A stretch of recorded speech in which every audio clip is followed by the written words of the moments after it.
Patriots running back Ezekiel Elliott at the top of our list because he's 60% available, and on the short week against the Steelers right now with Ramondre Stevenson, he is expected to miss a few weeks with a high ankle sprain. That is per Adam Schefter right now. So on the short week, it should be the Zeke show, Matthew. The upcoming schedule beyond Pittsburgh on Thursday Night Football, the Chiefs, Broncos, and Bills. But you would think this is more of, hey, if you need to get in the playoffs and you need to pull off a win in this week, then you could fire up Zeke if you're in a desperate That's the spot, important right? thing is as you approach waivers this week, are you in, hey, I got to win this week to get in? Or are you like, I'm making it up myself, where you're in first place in your show league and it doesn't matter what happens this week because you've clinched the number one bye and it doesn't really matter. So if you are like me and you've clinched the number one bye and this week is just about roster protection, about fortifying your roster for the playoff run. Again, we've seen it, whether it's Tank Dell, whether it's Trevor Lawrence, like injuries can happen anytime. Ramondre Stevenson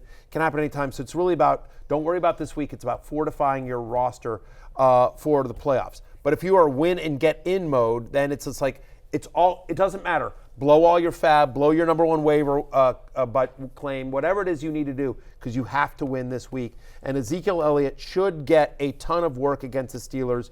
Patriots averaging over 27 running back touches per game. He's had multiple receptions in 4 straight, so they've started to use Zeke in the passing game as well.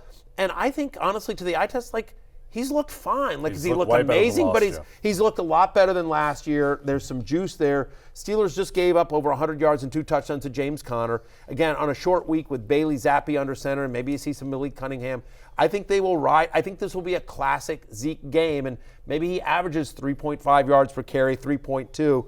But I bet you he gets 20 to 25 touches in this, and he's got a pretty good shot at falling into the end zone. So Ezekiel Elliott, the number one waiver pick, especially if you need a running back for this week. I also think, given that Ramondre is going to be out for a few weeks, he does have kind of enduring value beyond this Thursday too. Steelers defense is fine, not super imposing. As you mentioned, they got run over by Arizona. And also, it looks like Tyjae Watt. So Tyjae Watt, in the game against Arizona, he was writhing in agony on the sideline. Like, he couldn't stay still because he was in so much pain. Doesn't come back in the game. And then he's just fine, and he's going to play. He's going to play. There's no injury designation for Tyjae Watt, so that makes the defense tougher, but you would figure that Zeke's going to get a lot of volume. Another running back here, our next one on the list would be Tyjae Spears, as we often do on waiver wires during running back. We beg you to pick up Tyjae Spears. He's available in 64% of leagues. But another interesting caveat in all of this is the status of Derrick Henry, who was thought to be in concussion protocol. He's not. We got to hear from Mike Vrabel for some clarity on Derrick Henry most recently this Lean week. forward, because you're going to sound. There you go. Thank you. Doing great. 0 symptoms. Worked out this morning. So not in the protocol as of now. Not that I'm a doctor or any visual test, but when I spoke with him after the game, him and I were probably one of the last 2 to leave. Having been in this and seen guys that were in the protocol, Derrick appeared normal. He went home. We followed up with him at night and again today. So, whatever that is, we'll monitor through the week. Sounds like it's been a long season for Mike Vrabel. Yeah, long season. I actually am a doctor and a visual test, and he's okay. Derrick Henry looked pretty bad, but apparently he's going to be fine and good to go. But maybe off of the not concussion, he has a bit of a more limited workload. And Tyjae Spears, when he came in against Indianapolis, he looked fantastic. Just added some burst and speed. He had 88 yards on 20 touches last week as well. He's got a 13.5% target share this season, which is 6th highest among running backs. They use him a lot, especially when they're down, and I think that's notable because their game this week is at Miami. The expectation here is they're going to be down and trailing to the Dolphins. Now, the game is on Monday Night Football, so we may not have, knowledge about Henry's status come Thursday night or even Sunday morning when you have to make some lineup decisions. But we do think that even if Henry is a go on Monday night, given game script and, a Dolphins team that is favored by almost 2 touchdowns at the moment, Tyjae Spears probably gets a decent amount of work. But it just goes to show you how important Ezekiel Elliott is on waivers this week, because it's from Zeke to Tyjae Spears, it's a pretty big drop. All right, our next running back here, Roshan Johnson. He's available in 79% of leagues. Jay, we talked earlier in this week, in the last couple of weeks, just how bad Detroit's defense has been. The Bears are coming off the bye. They have Detroit. I mean, yes, this backfield can be confusing at times, but once again, this is just a feast against the Lions' defense every single week. Exactly. And look, their defense is worse against the pass. Like, those cornerbacks and safeties have no prayer against anyone right now. This might be the worst pass defense in the NFL, honestly, along with Cincinnati. Got an argument there to Arizona. But I do think the Bears, they will keep this close enough to be able to run the ball. The line opened at 5. It's already down to 3. That was a really bad opener. Like, the Bears are very live to win this game. They really should have beaten Detroit in Detroit a couple of weeks ago too. And Roshan, as you can see on your screen, with his snap percentage, playing 75% of snaps at the Vikings with 15 touches. Certainly would figure that he's going to trend up as the season goes on, given that the Bears are not playing for a playoff position. Yeah, no Deontay Foreman in the last game before the bye. So again, it's a little bit of like, does Foreman come back? Does he regain the job? Because he had been the starter for a while, and it feels like it's a Foreman game, and then it's a Roshan Johnson game, and then Khalil Herbert gets some runs. So it's a little bit of a three-headed committee here. But if there's a positives, no team in the NFL allows more receptions per yards to the most yards per reception, I should say, the most yards per reception to running backs than the Detroit Lions. So they give up a lot of that. And so what we've seen so far this year is that whether it's Foreman or Herbert, Roshan Johnson is their third down back. He is their passing down back, and we expect the Lions to be able to put up points on Chicago. So given that, and that, he's their rookie, to your point, they're looking towards next year. He's somebody that they drafted with high expectations. Roshan Johnson comes in at number 3 on our list this week. For the Eagles, we saw DeAndre Swift leave the game in the fourth quarter last week, so Kenneth Gainwell makes the cut here, 73% available. He's got Dallas on Sunday Night Football. And Week 13, Matthew, involved in the passing game, which was the most important aspect for Gainwell. Because DeAndre Swift hasn't. One of the reasons why we were down on DeAndre Swift coming into that game, and we didn't expect him to have the bad game that he did, as bad a game as he did, and he left the game early and everything like that. But the fact is that Swift so far this year, at least recently, hasn't been involved in the passing game. He's gotten by on volume and touchdowns, which is great. But when you're getting, hit in the mouth the way they did by the Niners, that's tough. And obviously then he leaves the game. We don't know about the health of DeAndre Swift, but I think the argument here is that in a game in which it will either be neutral or trailing to the Cowboys, the Eagles likely will use Gainwell probably more this week. There's a chance he has a massive workload if Swift misses, but even if Swift plays, I think it's clear that Gainwell will have a role in the game as well against Dallas on Sunday Night Football right here on NBC and Peacock. I'm a company man. Yep. The total in this game is 53.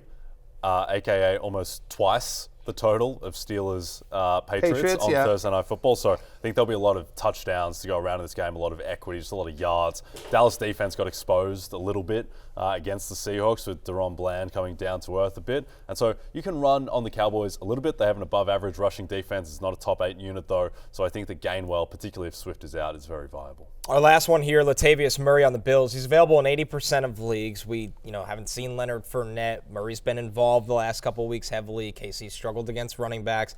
The Bills coming off the bye here, Matthew. Any interest in Latavius Murray in a desperation situation? You'd have to be pretty desperate, but he does have 3 straight games with over 10 touches. Last 4 games, the Chiefs are allowing 127 yards from scrimmage to opposing running backs. We just saw Isaiah Pacheco.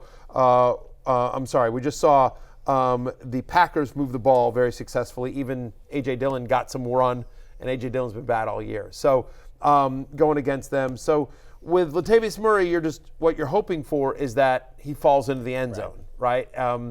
James Cook is clearly the preferred running back in Buffalo, but if you're desperate, if you're down this far, Latavius Murray is going to get 10 touches in a high-scoring game with a shot at a touchdown. And sometimes, Jay, that's all you can ask for. That is all you can ask for. I'm glad we've reached the Latavius Murray portion of the segment, which seems to pop up. Well, it's the old in baseball. There used to be the Mendoza line. Yes. Right, which is Latavius line. Right. There's a Latavius line. Right. It feels like that's kind of like it's. He is very much the dividing line. Yeah, the dividing. Has been for a few years now. Yeah, exactly. Yeah. It's just like you just sort of know that's like the lowest you want to go before it's just like, oh, yes, boy. You never want to go full Latavius. You never want to go full Latavius. For people that are not familiar, the Mendoza line in baseball was basically, I forget who coined the phrase. Do you remember the name of the player that coined the phrase? I don't remember his first name, no. Yeah, so Mendoza was this player who always was hitting like I want to say like 220. Yeah. It's like a career 220 hit or something like that, Yeah. 230.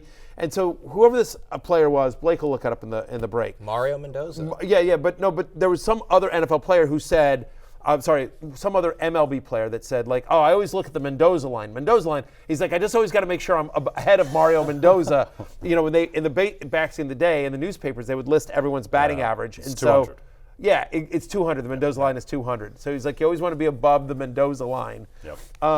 And so it just became a thing. And so, yeah, I think for football, it's the Latavius line. You always just want to be above the Latavius line. You never want to be below the Latavius line. But we have a couple players that are. As we recap Barry's Week 14 top running back waiver targets, you could see the Latavius Murray line in action because we'll start with Ezekiel Elliott, Tyjae Spears, Roshan Johnson, Kenneth Gainwell, then Latavius Murray at number 5. But at number 6, Cris Rodriguez Jr. of your Commanders, available in 100% of leagues. Obviously, the Commanders are on the bye, but we saw Brian Robinson leave the game Sunday with a hamstring injury. Antonio Gibson does not meet our threshold. He's only available in 44% of leagues.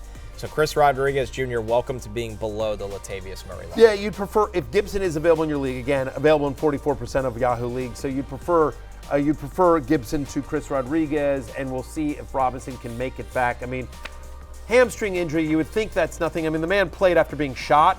Right. I mean, so like, what's a hammy? Right, but It's a flesh wound. It's a flesh wound. I mean, and he's got 2 weeks to prepare to get better, but there is a chance in a lost season, and Robinson's such an important part of that offense that they say, hey, take it easy. Let's not make this a worse injury.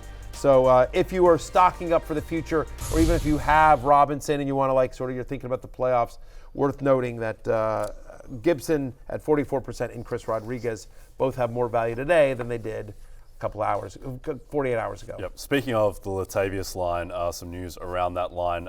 It's been reported by Brian Daboll that Tommy DeVito will remain the starter, even though Tyrod Taylor is back at practice. So Monday Night Football, Tommy DeVito. Let's go, Tommy DeVito. Yeah. Giants trying to roll that tank forward right now. Yes, well played, Giants. By the way, Tommy DeVito, currently the best quarterback in New York. Undisputed. Well, in the city of New York. Zach? Nope. You're forgetting Josh Allen does technically live in New York. I said city of New York. Yeah. City of East Rutherford. The city of East Rutherford. God, Fair this is enough. brutal. Fair enough. Anyway. Hey, it's Matthew Berry from NBCSports.com and Rotoworld.com, and I want to thank you so much for watching whatever it is you just watched, or if nothing else, being too lazy to click out of the autoplay after this video started, after whatever it is you actually wanted to watch finished. But now that you're here, I'd like to take a moment here to ask you respectfully now, okay? I'm asking you respectfully to subscribe to the NFL on NBC YouTube channel. You'll get the latest Roto-World fantasy news headlines, all sorts of great shows, including my own Fantasy Football Happy Hour. So go subscribe now. Again, I'm asking respectfully.